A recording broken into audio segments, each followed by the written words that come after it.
So on Russia, have you made a final decision about what sanctions or tariffs you might impose on Russia and when that might be? We're looking at a lot of things. We have big meetings coming up, as you know, in Saudi Arabia. That's going to include Russia. It'll be Ukraine. We'll see if we can get something done. Like to get something done.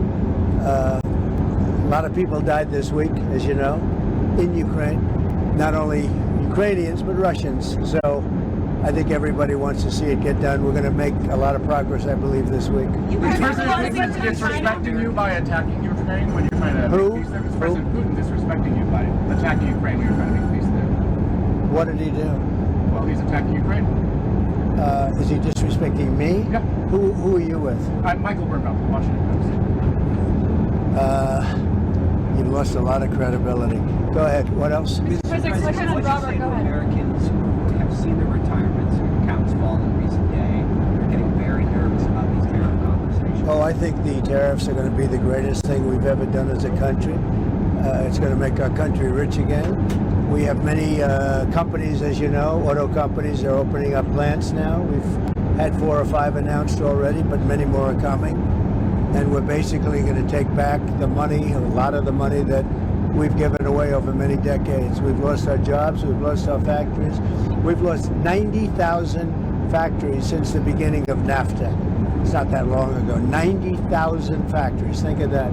And we're going to get them back, and they're coming back, and they're coming back in records. Look at what happened with the big chip company, the biggest in the world, by far the most powerful chip company in the world, from Taiwan, and they're going in with $200 billion of money, and they're going to build something that's going to give us 35-40% of the chip market in one company. No, it's going to bring it back, and I think it's going to make us bring us to a level that we've never had before. Is there going to be a government shutdown this Many of your supporters are concerned about your supporters are attacking SCOTUS Justice Amy Coney Barrett. You put her on the bench. They're saying she's a DEI hire. Do you regret putting her on the bench? Look, she's a very good woman. She's very smart, and I don't know about people attacking her. I really don't know. I think she's a very good woman, and she's very smart. Is there going to be a government shutdown at the end of this week? Could happen. I mean, the Democrats want that. They want to destroy the country. So I can't tell you, but it could happen.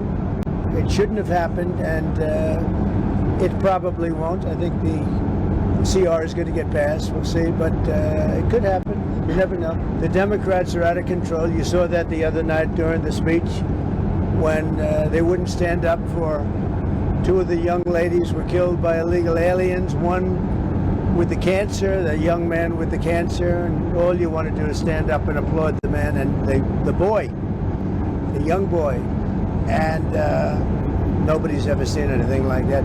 They're out of control. They've lost their minds. Mr. President, are you alarmed by escalatory rhetoric from the Chinese response to tariffs? And are you planning to meet with Xi Jinping about trade anytime soon? No, they took that rhetoric back, as you know. They were very tough, and I said, whoa, what's that all about?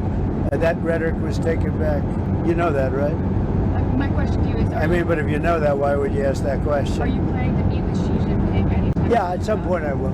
I have a very good relationship with President Xi. Very good. And at some point I'll be meeting with him. Sir, do you think there's going to be a deal on TikTok soon? There could be. We're dealing with 4 different groups, and a lot of people want it, and it's up to me. So there could be. Who are you leaning towards?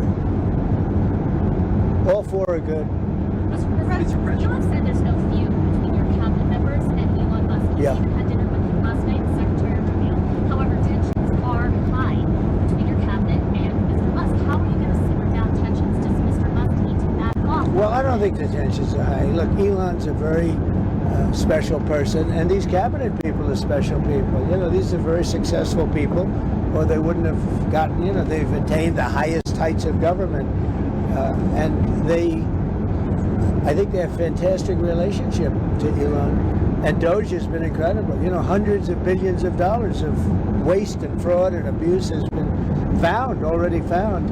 And that doesn't mean they don't have a little bit of an argument here and there about something, or maybe personnel arguments. There's not too many contract arguments. Contracts have been found. This is much more than just personnel. We found hundreds of billions of dollars of fraudulent contracts, or very wasteful, but I think fraud. I think it's fraud. There was just another plane crash And I think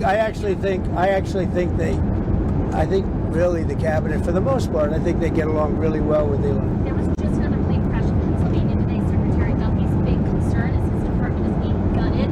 He's been, dealing with these crashes ever since he was sworn in. Does he have a legitimate concern? Well, that has nothing to do with the department. That was a small plane, and that would have happened whether you had a big department or a small department, as you understand. It's just they have space like this. They have times when things happen a little bit more often than normal, and then it goes back and you go many years without having a problem. I'll tell you, I think the Southwest pilot did a fantastic job last week when he lifted that plane off the air, because if he put the brakes on, that wouldn't have been good.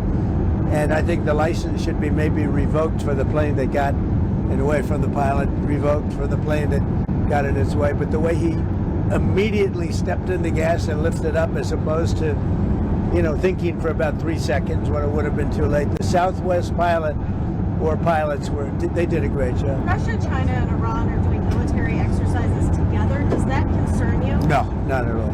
Not at all. Why not? Because we're stronger than all of them. We have more power than all of them. I rebuilt the military. Unfortunately, Biden did nothing with it, but I rebuilt the military. But we don't want to even talk about that. I think if you look at what's happening and if you see what we've done, and if you see where we've come, and let's see what happens with the whole Russia-Ukraine thing. I think you're going to have eventually, and maybe not in the distant future, you're going to have some pretty good results coming out of Saudi Arabia this week. Are you going to resume aid to Ukraine if they sign the minerals deal? Well, I think they will sign the minerals deal, but I want them to want peace. Right How do now, they show that? How do they show they want peace? Well, right now they haven't shown it to the extent that they should. I think right now they haven't, but I think they will be, and I think it's going to become evident over the next 2 or 3 days. I think eventually, look, we have to have peace. And I'm doing this. Money is one thing. We're going to lose. They spent $350 billion on this, but the big thing, human life. Thousands of people this week, thousands of young soldiers died this week. Hundreds of people died in cities in Ukraine. And we got to get it stopped. It would have never happened if I was president, and it didn't happen. This was not going to happen. By the way, October 7th wouldn't have happened. Inflation wouldn't have happened. The Afghanistan, the way not that they left, but the way that they left, it looks so bad. Probably the most embarrassing day in the history of our country. That wouldn't have happened. A lot of things wouldn't have happened, but it is what it is. I think we're going to have a good time. I think we're going to have a good result in Saudi Arabia, meaning they're hosting the various talks, and we have a lot of good people going out there, and I think Ukraine's going to do well, and I think Russia's going to do well. I think some very big things could happen this week. I hope so. So 2,000 people, at least 2,000 young soldiers have died this week, and this is almost on a constant basis. A couple of thousand soldiers a week. It's a killing field, and we got to stop it. And if I can stop it, I'll be very happy. You had a Would you consider lifting the intel pause on Ukraine? What does Ukraine have? Well, we just about have. I mean, we really just about have. And we want to do anything we can to get Ukraine to be serious about getting something done. I say they don't have the cards. Nobody really has the cards. Russia doesn't have the cards. They don't have. What you have to do is you have to make a deal. And you have to stop the killing. It's a senseless war. And we're going to get it stopped. You hesitated when Maria Bartiromo. Where are we? Are we just about? We're close. We're just about ready to land. Are you worried about a recession? Maria Bartiromo asked you, and you kind of hesitated. I'll tell you what. Of course you hesitate. Who knows? All I know is this: we're going to take in hundreds of billions of dollars in tariffs, and we're going to become so rich you're not going to know where to spend all that money. I'm telling you. You just watch. We're going to have jobs. We're going to have open factories. It's going to be great. And the plane is landing. And We gotta go. thank you for a lot of Thanks, good guys. questions. Okay. Thank you very much, everybody.